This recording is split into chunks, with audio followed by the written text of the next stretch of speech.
Dr. Miller, I'll throw this question at you. Why? So you're helping farmers, but what was the emphasis of getting on and growing the hemp? What was the reason that you felt that this was important, I guess? Yeah, as I mentioned briefly before, it's right in the wheelhouse of our mission with animal and food safety. And Tony mentioned it as well. We have a lot of products that are relatively matrix agnostic. They test for a lot of different things, and we just do a matrix extension validation in that space. So early on, when early in my career at Neogen, we were looking into this opportunity with pharmacy. What's going on with all these hot crops? There's a lot of hubbub about hemp. It's very clear that hemp and marijuana are going to get legalized eventually. Isn't it our duty to try to keep this stuff safe with existing and new solutions? So we went ahead and said, okay, let's figure out what the best fit is for new products for the farmers, where we can have the most impact and the most rapid fashion, both for our organization and for the farmers. And this test that Nate's going to talk about today is high up there on the list, along with our Solaris platform. And related to method validation, if we could stay on that subject for just a moment, one of the questions we often get, with this particular method is, how can I trust the results, for this rapid method? And what Neogen has done is we have an internal validation lab that is set up separate from the development team. And so their role and responsibility is really just to focus in and evaluate the technology independently. And so they go through robustness and ruggedness. We kind of have a nickname of robuggedness to describe the overall validation process. And so we've gone through that. And like Jesse was saying earlier, the 2018-11 HPLC method, what we've done is we've taken 118 paired samples with that method compared to our rapid method to see how it compares, with those laboratory results, at the final stage right before harvest. And we had really good correlation, really good linearity for the performance of this method. So we're really excited to provide another tool in the toolbox, for these hemp farmers. I was planning on doing a quick demonstration here. And I'll try to describe it, for people driving or listening that, don't have the benefit of the YouTube video, but, absolutely. If you're listening to it, I would like you to tune into the rebroadcast and the YouTube. You can play back as many times as you need to. Absolutely. But not on the road. We don't want accidents. Yeah, Exactly. Pull over and you can pull it up on your phone. Yeah. So the lateral flow device, it's got a membrane there, and it's going to flow up, and it has reagents, and the reagents are going to bind to d9-THC and form a test line and control line. And the absence of the test line will indicate the presence of d9-THC in your test. So that's the gist of the technology itself. And that might be a little backwards to what some folks are used to seeing. Usually you look at a strip test like this and you think, well, one line's negative, two lines positive. But in this case, because the type of molecule that we're looking for, it's actually the opposite. It starts with two lines, and the second line begins to disappear as the THC is present. And so that's sort of kind of the first, I guess, thing that would be unusual to folks. But you'll see that here as Nate demonstrates. Yeah. And there's that's a good point, Tony. And then this is a fully quantitative method. There's qualitative methods, like we talked about, are you pregnant or not? And then there's fully quantitative Hopefully methods. not. Yeah. So this is a fully quantitative method. So 0.1% to 1.6%. So right there at that regulatory threshold of 0.3% d9-THC. So Walk me through that one more time. I think I didn't quite understand that. So, I mean, I understand that you if it disappears, you see you've got THC, but how do you know how much THC you have? So we've got a calibration curve on a per lot basis in this QR code. Oh, okay. That's going to, provide an algorithm basically and some parameters for this particular lot of devices.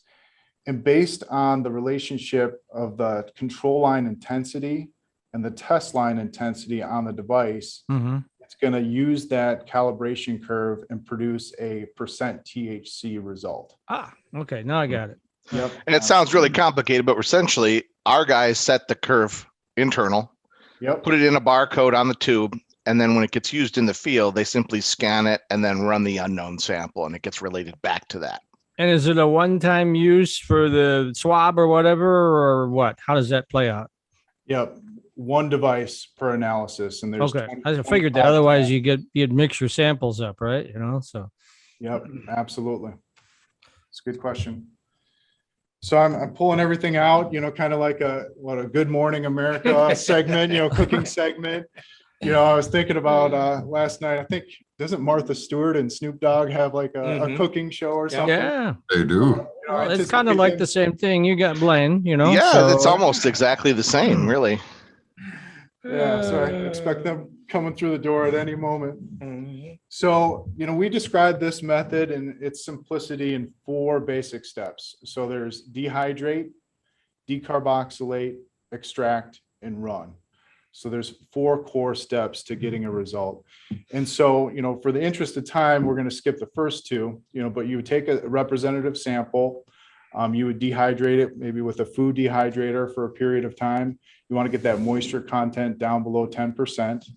And then you put the sample in what's called a decarboxylator. And what that's going to do is it's going to take, all the THC acid form in the sample and convert it over to d9-THC that are antibodies on this lateral flow device will detect. That's one of the things that we found last year when we were doing the beta testing on, is that when we pulled the samples, this time of year, because flowers are starting to form right about now. So you could start doing your test. Well, the product was a little bit too wet for the decarboxylation to go. So that's why we had to do that. So I use just a real simple food dehydrator that I use. You can use an oven, anything to get that moisture out of there before you put it into the decarboxylation. Yeah. Now, what about the decarboxylizer? Is that included with the kit, or is that something you have to purchase separate? That's something that you would purchase separately, so we've got a couple different models that we recommend. So that's something that you would source yourself. That's a one-time purchase though, so that's use, sample over sample. Absolutely. And I always play the role of the how much part. So I mean, what sort of range are we looking at? Because that's what people were going to want to know, right? So Sure.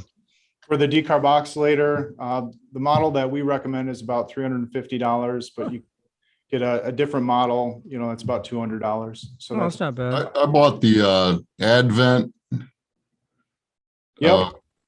Have you seen that? It's That's Ardent FX, so I use that to do Yeah. some, topicals and such. Sure. That's the It's one about that we, $300. yep, that's the one that we recommend. So they have the Okay. FX model and then they have the Nova model. And so we validated both, and that's who we recommend. So No, All that's right, not cool. bad. I've actually found an air fryer that you use in the kitchen to be a great rapid drying device. You just got to keep an eye on it because things will get too hot if you're not careful. You do the decarboxylation right with it. Well, that's good to know. I've got one of those. Becky too. would probably be interested in that. You could get her an air fryer and it would double, for the Yeah. testing, right? A So little aromatherapy in the house while you're at it. yeah, it There works you for go. me, There right? you go. We are working, just a little side note here.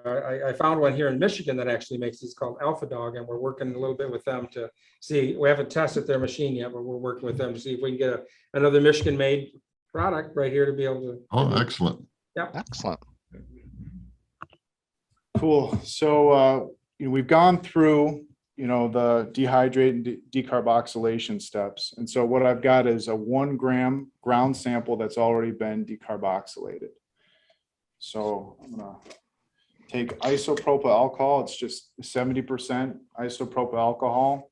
It's something that you could find at Rite Aid, any drugstore, off the shelf. It's very easy to find, basically rubbing alcohol, but it should be 70%, not 95%. I'm gonna measure out 25 milliliters of that isopropyl alcohol with this graduated cylinder.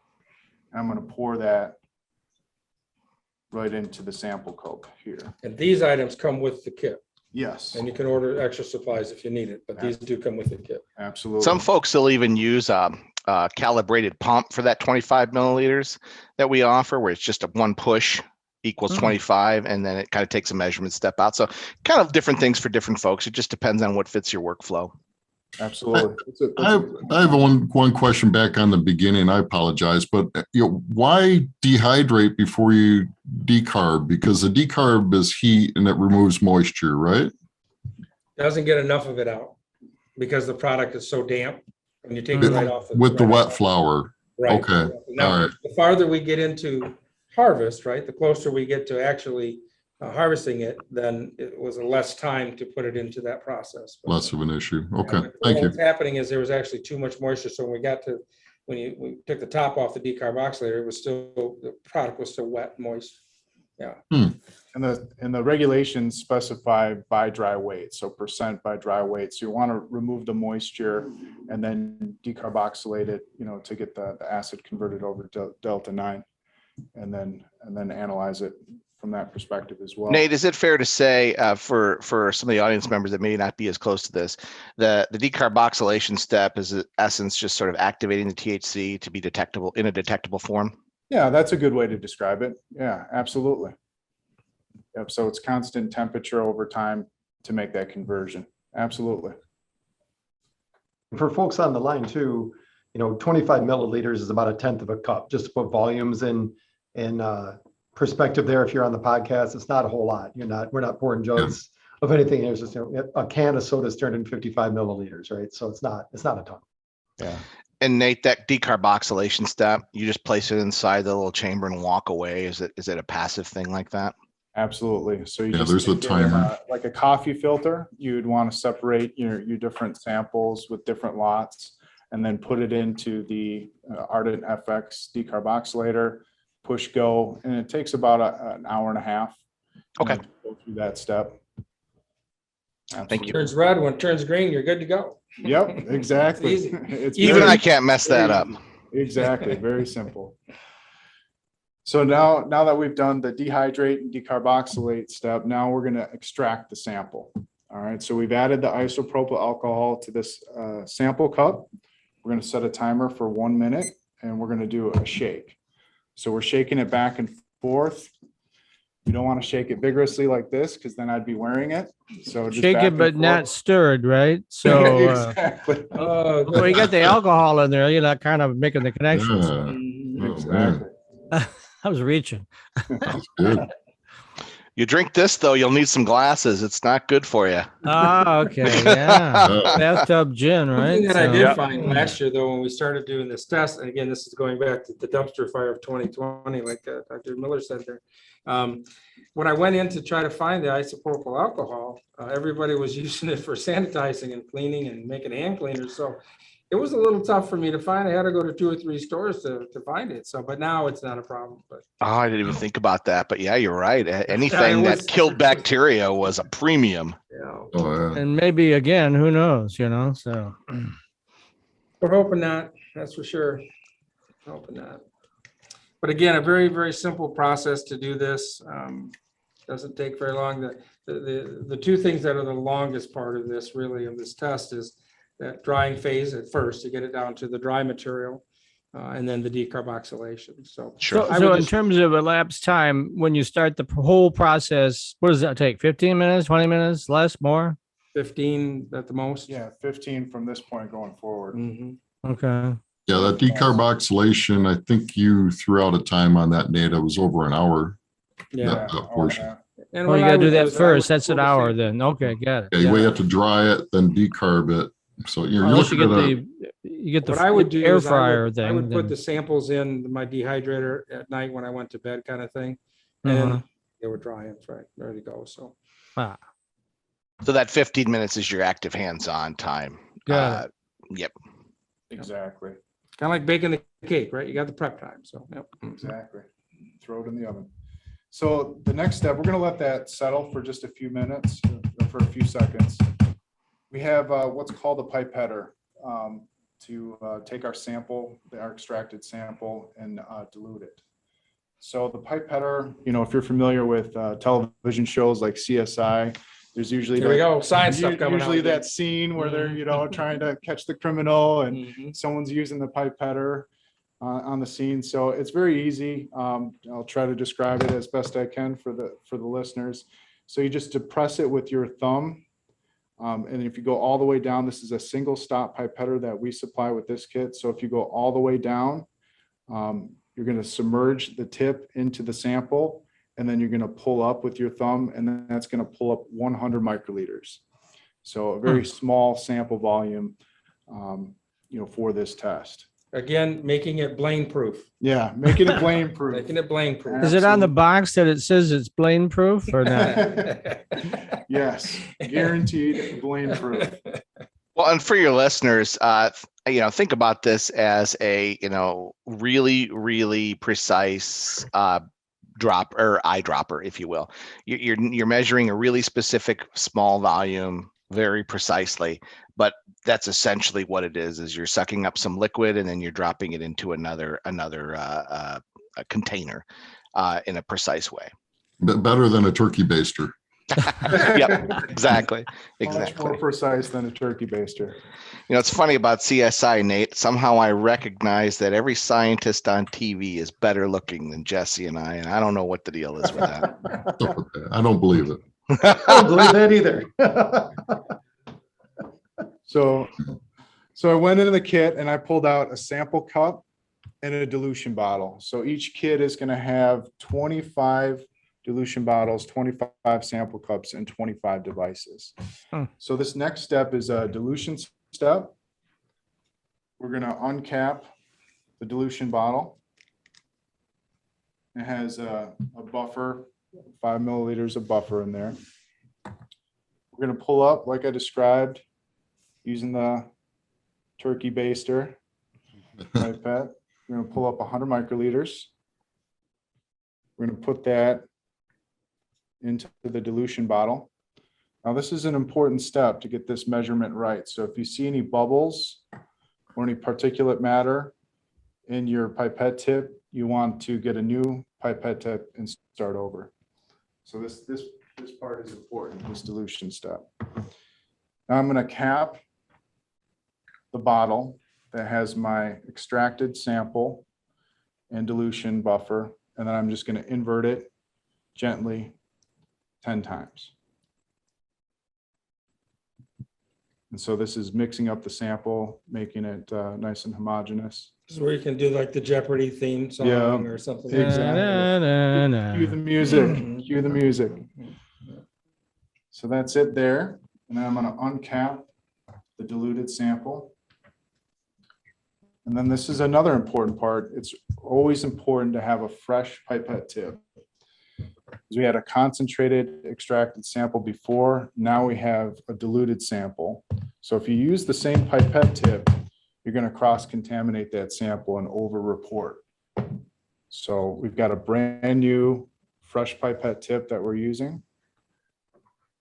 We're going to go back into the diluted sample and pull out 100 microliters. And Blaine, you can see that it's much clearer because it's very much diluted. Yep, doesn't have that green tint to it. Yeah. We're going to put that in the sample cup. So I always knew when I did it wrong, because if it was green in there, I said, oh, that's not right. It's not diluted It's enough. not the way, not the right one. And then I'm going to take one of these lateral flow devices,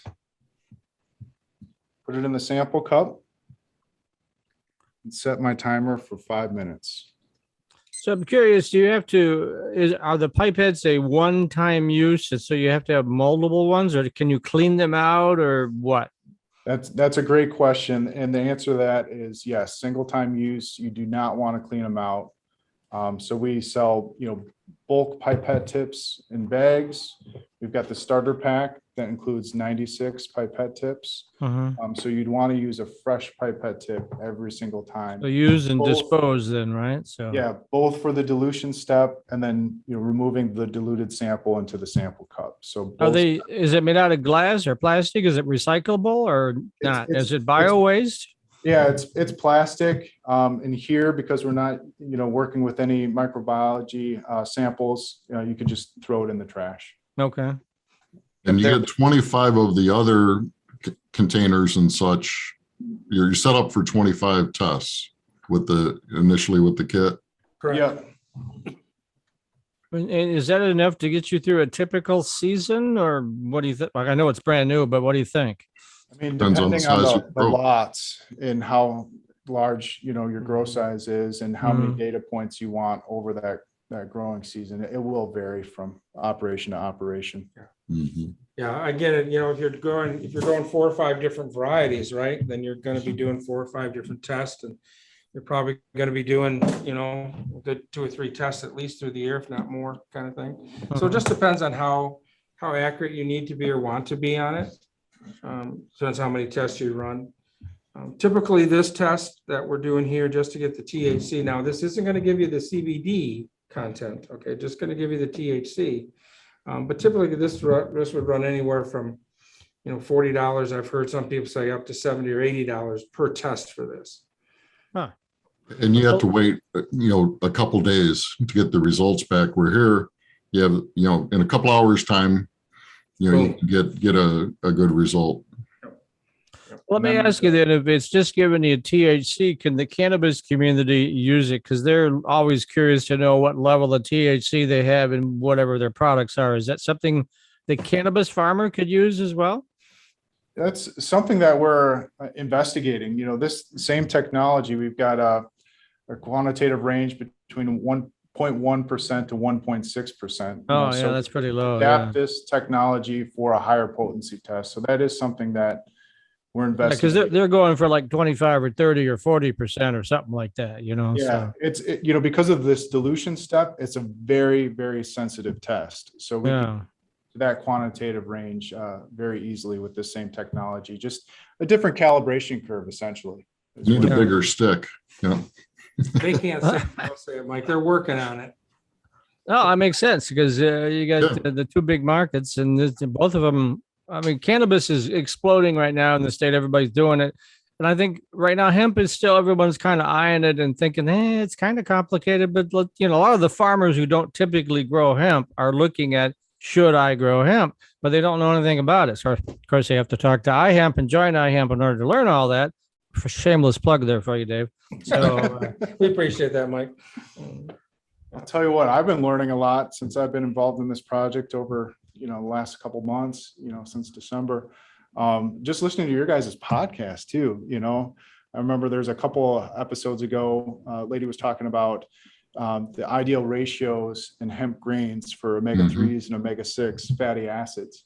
So, I take krill oil every day, for that, but you need to change over to hemp grains. Well, I know where you can get some wonderful hemp oil from. All right, when perfect. when you need that, you let me know. Perfect. We can do that. that would be down on the farm, right, Lane? Or I'd slip that in for you. So go ahead. For sure. We got about a minute left. So what I'm going to do is maybe describe the reader since we got about a minute left. So this is a Raptor Solo reader. That's how it's branded. It's perfect for on-farm use. There's a lithium-ion battery built in, very big screen and display that you can read easily. And what we're going to do to set up for our test, because we got about 30 seconds left, is we're going to select the category, which is cannabinoid Q+. And then we're going to select the test, which is THC and hemp. And then we're going to select run test. And when we do that, we have a choice of the different lots. So each lot, like we talked about, is going to have a different calibration curve. So it's important to select the lot that you're running. So this one ends in 598. I'm going to select that. Put in my sample ID. So the sample ID, when I was there last year, I could put in the farm that I was pulling the sample from and what variety it was. Is some good information you can put in there and keep track of it. And the information is downloadable. So you can download it off of that into your computer. So you have records that way as well. That's a good point, Blaine. So it's important to, take the device out of the cup after the 5 minutes and then put it in. This is Mike, reusable. So this cartridge is reusable. So you put the device in this reusable cartridge. You can't see that because we're too far away, but there's actually 2 lines. That was clear before, just white. Now there's 2 lines on there. Yeah, I haven't got my glasses on. So anyway, oh yeah, now I say it. Okay, yeah. All right. And I'm going to put it in the reader. It's just going to take a few seconds to analyze that test line and analyze the control line, compare the intensity of the 2. And then based on that, with that calibration curve, we're going to get a result in percent THC. So this one gives us 0.3%. Oh, right on the button. Right on the button. Right on the button. Absolutely. So it's as simple as that. Harvest now. Exactly. Now is the time to harvest Now. immediately. A week ago. Absolutely. Man. Yeah, so So- 4 easy steps, Mhm. dehydrate, decarboxylate, extract and run. So very easy, very simple. And then this is built-in Wi-Fi capabilities, USB. So there's a data manager component, so you can download your test results and track it over your growing season.